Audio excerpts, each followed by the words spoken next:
怎么能签字呢？签了字又怎么能执行呢？一切都被老蒋控制死了。我发号施令，没人听；要兵没兵，要钱没钱。这种既不能战又不能和的局面，我是真想甩手一走了之啊！随着第二次正式谈判会议的结束，最后的和谈定稿在南京掀起了轩然大波。李宗仁为了争取最后的利益，当晚就致电张治中，决定派于右任前往北平再次进行洽谈。然而，对于于右任即将到来的消息，南京和谈代表团等人并没有表现出乐观的情绪，因为在最后这次谈判中，他们已经从我方给出的明确态度中感觉到，此协议已不可变更，言外之意很明显，无论谁来都不会再有商量的余地。这个定稿已经接受了我们所提出40多条修改意见的一半，特别是关于战争罪犯一条，删去了首要和次要的字样。依我看呐，没什么价钱可讨喽。众人你一言我一语，都觉得于右任已经没有来的必要了。虽然张治中也这么认为，但他觉得要是于右任能来北平主持南京政府签字，那也是好的。为了能够说服李宗仁打消划江而治的幻想，张治中决定派黄绍竑和屈武返回南京。1949年4月16日清晨，在北平的机场上聚集了双方的和谈代表，为黄绍竑和屈武返回南京送行。这样的场面与张治中等人刚来北平时可以说是天差地别，足可证明我方对二人寄予了厚望。在临行之前，周恩来带来了一位国民党的军官，这是一名桂系军队的师长，也是白崇禧的外甥，是我军在莱芜战役中俘虏的，现在请你们把他带回去，交给白先生。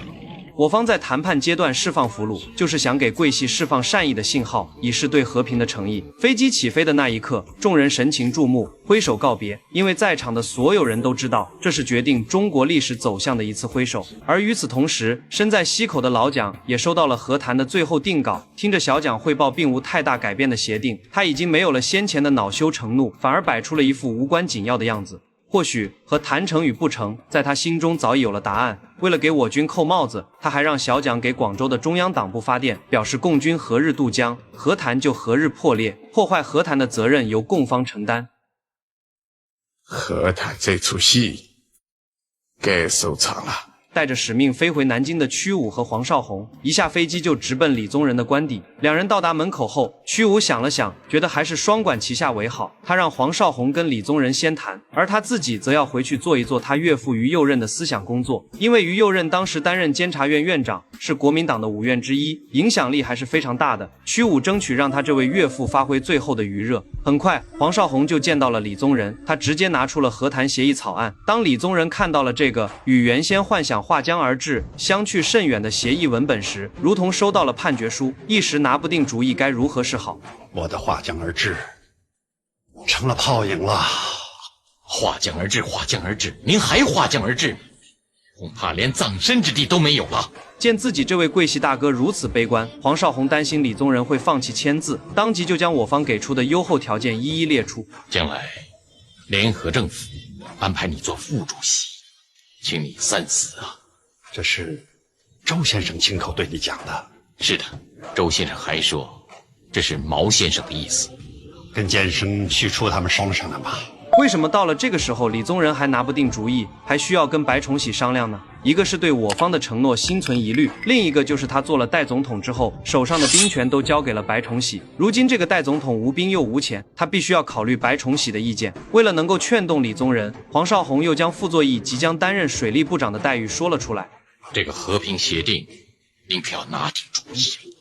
季宽呐，我怎么都好说呀，关键是监生那儿，他想怎么样就怎么样，我有什么办法？与此同时，为了能促进和谈的成功，远在北平的张治中做了一个断绝后路的决定。他让秘书给老蒋发了封电报，其内容就是逼老蒋出国。收到电报后的老蒋瞬间勃然大怒，他想不到自己革命了40多年，到了今天竟然没有他的立足之地。欺人太甚啊！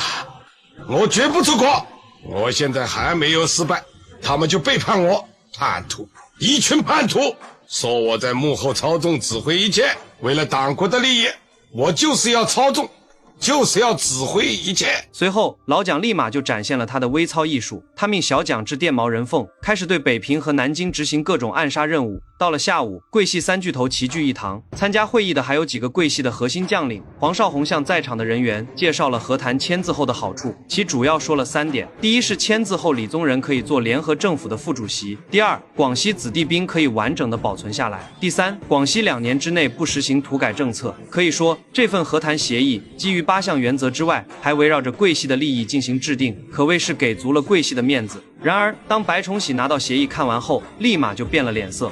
这样的条件，你们也能接受？亏你们好意思带回来。这样的条件也是很不容易才争取到手的，有些意见还是很关键的。你比如说，好了，我的条件只有一个。从头到尾，白崇禧的条件就是划江而治，但那是根本不可能的。我方的统帅部也不是傻子，长江的汛期是5月到10月，5月开始就是雨季，到时在渡江将困难重重。所以北平方面早已明确表示，不管和谈成与不成，都要在4月底渡江，并且限定南京政府于4月20日之前做出答复。共军一定要过江，那仗非打起来不可，那还谈什么？北伐时，我们是穿着草鞋上山的，今天我们仍然可以穿草鞋上山，同他们拼到底。广西人是从来不投降的。白崇禧为什么会如此坚定的顽抗到底呢？第一个原因就是他长期的反共行为与我军积怨颇深，无任何信任基础，让他不相信我军给出的优厚条件，所以他必须坚持划江而治。他认为接受协定意味着军队会被改编，兵权会被剥夺，广西的地盘也会丢失，桂系将彻底瓦解。他宁可战死，也不愿做无兵司令，失去对广西的控制。另一个原因就是他受到老蒋与顽固派的裹挟，不敢单独妥协，怕被骂作投降将军，失去桂系内部的支持。桂系好不容易登台唱一次主角，他想一直保持下去，争取美国的援助，将来好逆风翻盘。然而他却忘了，桂系是主和起家的，李宗仁也是主和上台的。现在谈成了坐下来商量，白崇禧动不动就喊打，一副一路走到黑的架势，这让黄绍竑也失去了耐心。你有什么资格跟人家拼？和谈调是你最初唱起来的，现在和谈要成功了，你出尔反尔，你政治家的道德和军人的品格到哪里去了呢？你住口！被这样羞辱，白崇禧也不再留情面，接起了黄绍竑的老底。当年黄绍竑有过跟桂系3合3分的经历，偷偷将军队拉走投靠过老蒋，背叛了桂系。如今白崇禧再次拿出来谴责，瞬间点燃了黄继宽的怒火。你才是毫无道德的投机政客呢！谁是政客？好了好了，过去的事情就算了，还是考虑眼前吧。我们还有50多个小时。虽然有李宗仁的调和，但决心死守长江的白崇禧依旧拒绝在协议上签字。居住，你马上回广西去，征兵征粮，务必在2个月之内为我征集20个团的兵员。皮坚，你回会里主持随署工作，准备上山打游击。